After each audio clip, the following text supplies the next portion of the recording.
Welcome to the Horus Heresy. I'm your host, Rob. That's how we're starting today. Mainly because I think the Horus Heresy community needs a bit of an emotional lift.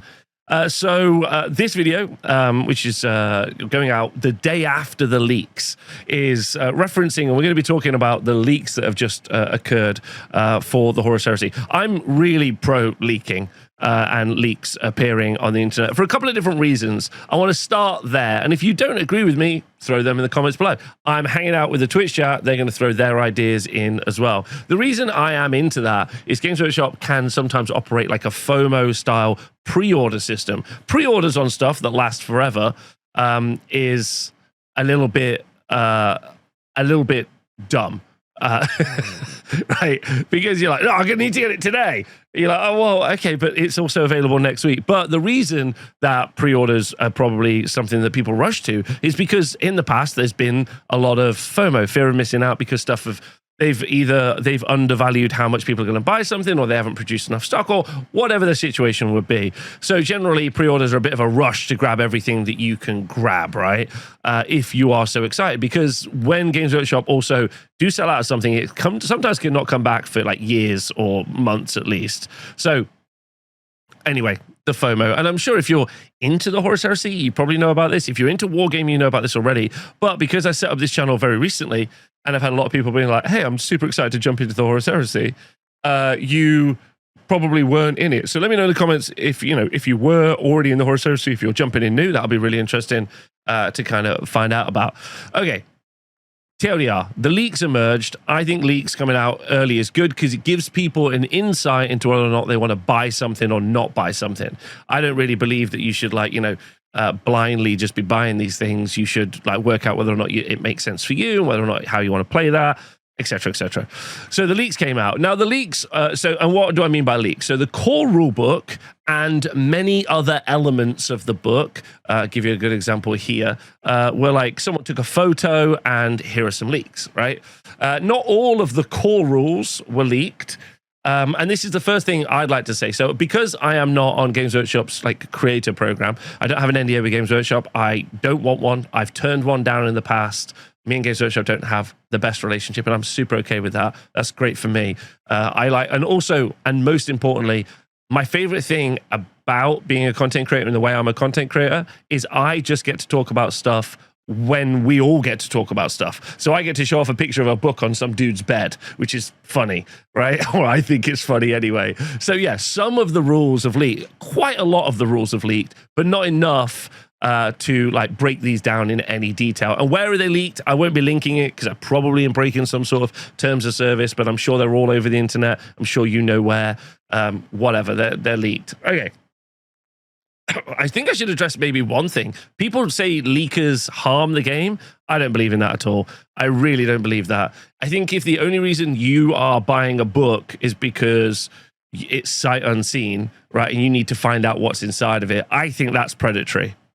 Okay, I think that's predatory. You should be buying the book or books because you think they're cool and you want them. They shouldn't just be being able to make money off you. But anyways, there'll be some people who are like, leaks are bad for the company. I don't know, just get the taste of leather out of your mouth. That seems weird. Okay, but either way, I've been very, very excited about the Horus Heresy, and I'm still very, very excited about the Horus Heresy, but there's going to be a lot of people, and I'm sure in the comments, before I've even got to 4 minutes into this video, there's people who are like, it's dead on arrival, it's over, and if you're new, you're like, oh no, Rob, what's happened? Why? What the fuck is going on? And I'm like, yeah, fair point. Right, so I'm going to try and break it all down here. Because I think there's a lot of people who are going to be stressed, and other people are like, what the hell are you talking about? Okay, so the book's leaked, number one. Number two, content I'll be making.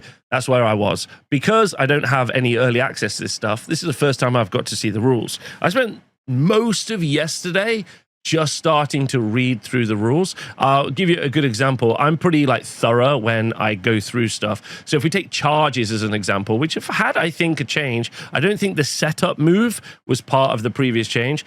My notes on charges makes the charge phase be about 66 steps. That's a lot of steps to do a charge with one unit. However, if you are new and you're concerned, or if you're generally interested in getting to the Horus Heresy, I can TLDR this for you. It's really simple. You pick a unit that can charge, it's not locked in combat. Pick a unit it can see. You add its initiative and its movement. You do something called a setup move, which is a certain amount of distance, says it there, right? Then, if you're not in base to base, you're not in combat, you can fire some assault weapons as a snapshot at that unit. If you kill the unit, pretty excitingly, you can then go back to step one and pick that unit to charge again and do the same thing again. That's actually pretty spicy. But if you don't, and they can then do snapshots at you, or they can use an Overwatch reaction, which means they can use any weapon and use their full ballistic skill. Then after all that's done, if no one's dead, you roll 2d6, you pick the highest. If you get into base-to-base contact, you've done a charge. If you don't, you do a cool check and then some other steps. I think that was sub a minute for me to explain it, but it takes... I think that took me 3 hours to read through because the rules are written in a very like sing-songy fashion. I'm going to give you an example. Suppressive. If the shooting attack made for a weapon or model with a special rule inflicts one or more hits on a target unit, that target unit must make a cool check in the morale subphase. Now, actually, the Heresy rules are actually pretty legit in that they've got TLDR at the top. They've got like weapons and other attacks have suppressive, special rules that have a chance of inflicting suppressed status on the target. But actually, that's still not enough information. You do have to end up reading this. And there's like 200 pages in the core rules. That's a lot. And that is before we get to the actual units. So I am making content. Hopefully, my first video will be out tomorrow about building army lists, as an example. And then I'll be going through, and I need you to know, it would be so easy to just grab the clickbait and just do like a Space Wolves video. I'd be like, Space Wolves, these are the rights of wars. Yeah, actually, this is really good. But I'm like a real nerd, and I feel I've got to know the whole game back to front before I start looking at unit profiles, which means probably I'll be a bit late with unit profiles. And it'll just take me some time, which is fine because it's like, I think total, if you take all of the different levers and all the different stuff, it's like 800 pages of rules. And while I love a hot take, oh boy, do I love a hot take. Okay. Absolutely love a hot take. Right.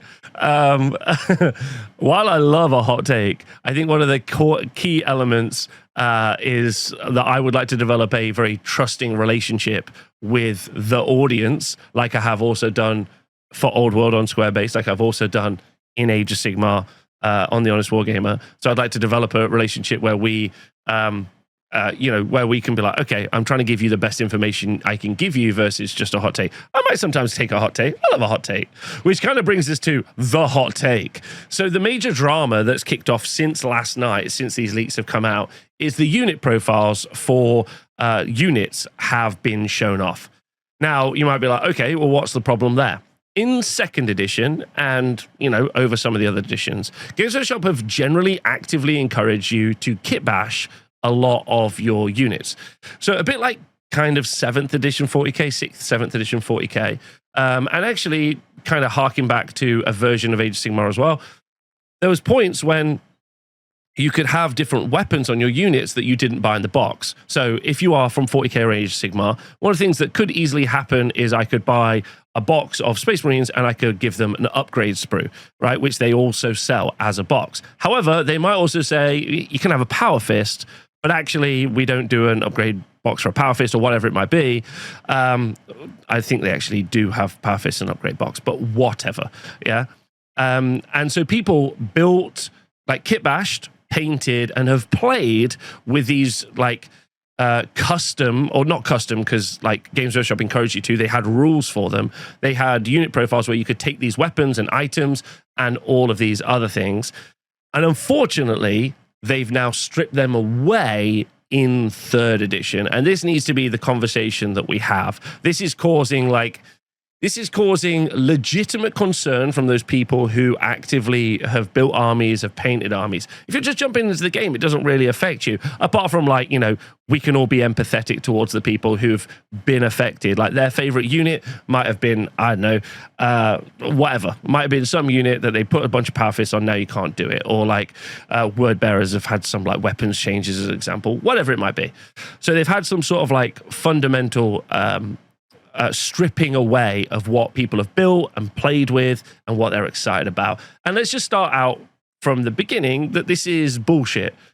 But it's also bullshit in the way that everything from any of these companies, like Magic the Gathering, all of Warhammer, is bullshit in that they just are going to 360 no-scope your collection and the way that you play. One of people's main problems with 40K is the speed at which stuff changes. I had a really long conversation yesterday, actually, with a couple of game designers. They just won a bunch of awards. They make an RPG called Doomsong. They work in the same building as me. And we had a really long chat. I was laughing about how many points there are in the charge phase. And they were like, well, one of our goals is always to try and make it as simple as possible. And I was like, well, the thing that gets me very, very excited about the Horus Heresy is actually that they've added a lot of complexity to it, or more importantly, they've added a lot of steps where potentially flavor can exist.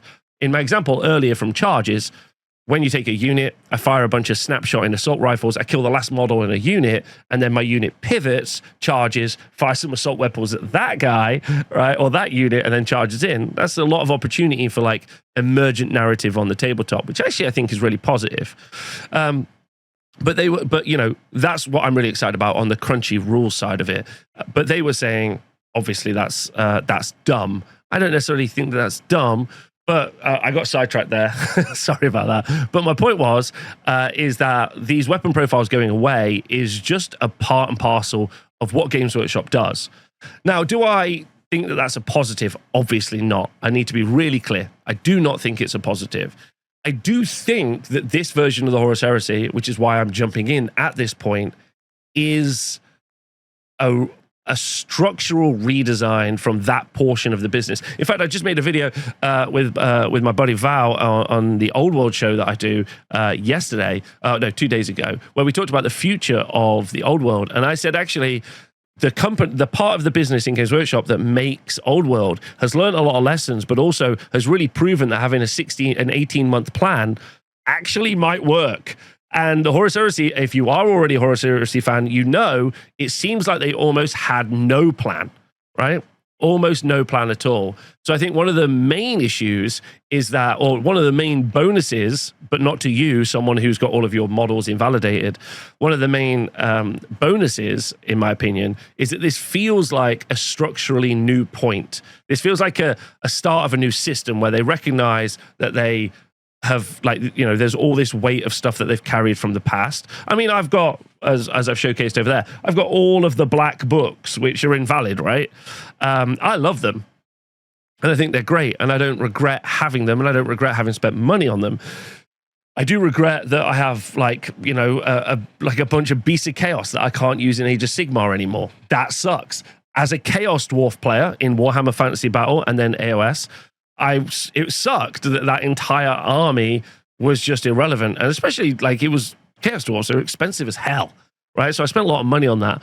So I'm not personally unaffected by these things and haven't been unaffected by them in the past. Also, on a personal standpoint, I've re-entered the Horus Heresy at 3rd edition, having played in 1st edition, I guess that's what we want to call it, the Black Book era, if that's 1st edition.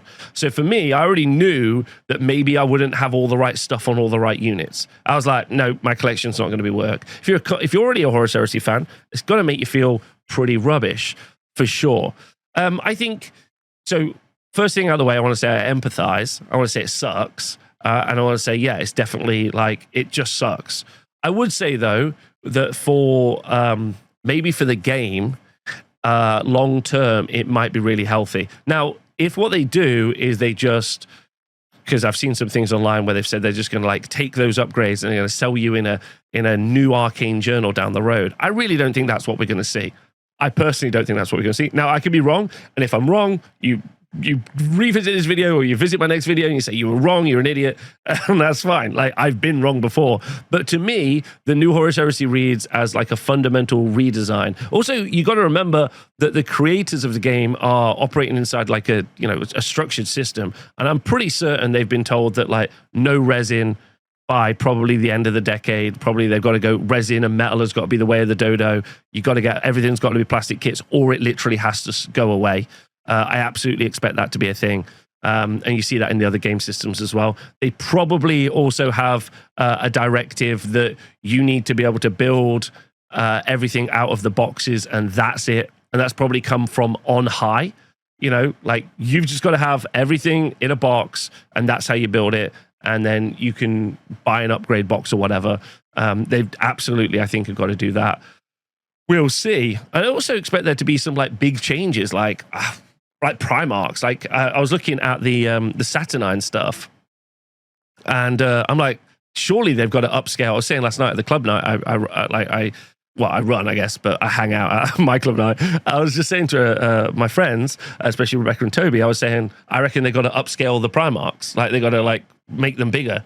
You know, if they need to be bigger than the Saturnine models, that's dumb. And Rebecca was like, no, they won't do that. That's stupid. And I'm like, it probably is stupid. I don't know if they're going to do it, though.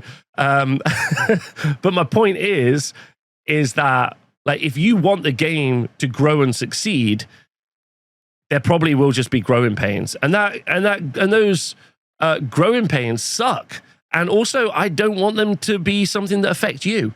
I don't. I wish it could just be like, and we haven't seen the Legend PDFs as well now. So maybe the Legend PDFs are like, you know what? You can take all those things. That's fine. They've also said that that's legal. That's fine. We don't know.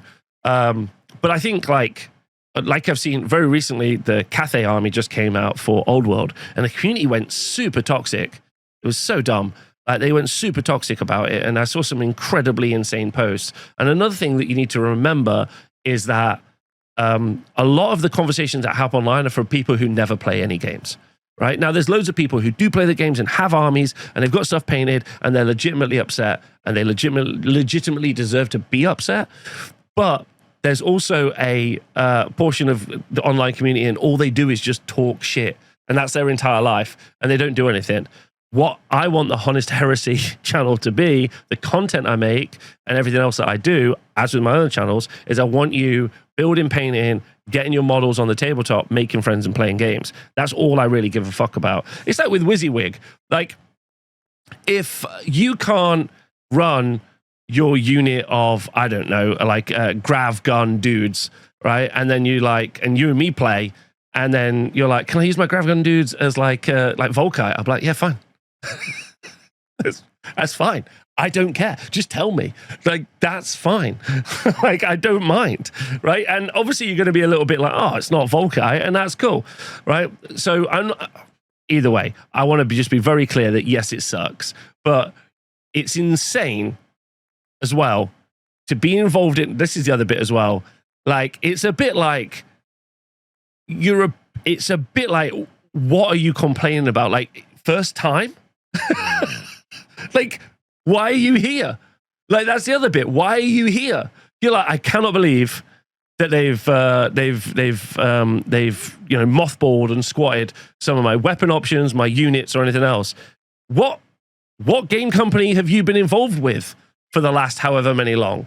Like, this is what they do. It's why they say you shouldn't buy the books. Everyone's like, I don't want to buy $80 books. Just don't buy $80 books. It's like, don't do that. Like, I'm going to 3D print stuff. Fine. 3D print stuff. I don't care. I love 3D printed stuff. I 3D print stuff all the time, right? Like, none of that bothers me. I think that's great choices. Make good, healthy, sensible financial decisions for yourself, but get the stuff that you like and go play it. If you don't like it, don't play it. It's really easy. Like, it's a crappy hobby to be a part of if you can't accept that reality. I hate those elements of the hobby. I hate those elements of a corporation, and I hate it all. It wasn't happening. Anyway, I've rambled enough about that, right? Right? Like, I've rambled enough about it, and I'm going to be making loads and loads of videos, and I hope you do enjoy the videos that I make. I'm super excited for that. I'm going to be making like a bunch of stuff, and I'm going to try and break down each phase, each section of the game. The time of recording this tomorrow, all the NDA people will have all their battle reports out, and they'll be doing all their bits, and you'll see a lot of hot takes out there in the world. The thing to remember is like, most of the hot takes from people you see online, even the content creators, are probably people who've just played a few games, or maybe no games at all, right? So just don't let them ruin your hype.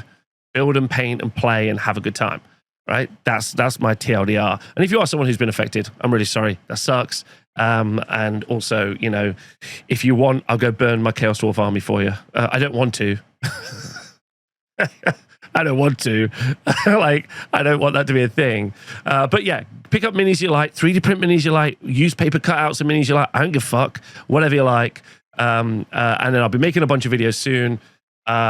Yes, leaks are cool for the game, in my opinion. Let me know if you don't agree. Thanks for watching my video. I'm still excited. I'm excited for tomorrow. I'm having a bit of a meltdown about reading all the rules, but hopefully I can make some videos that make sense. I'll see you soon. Thanks for watching. Bye.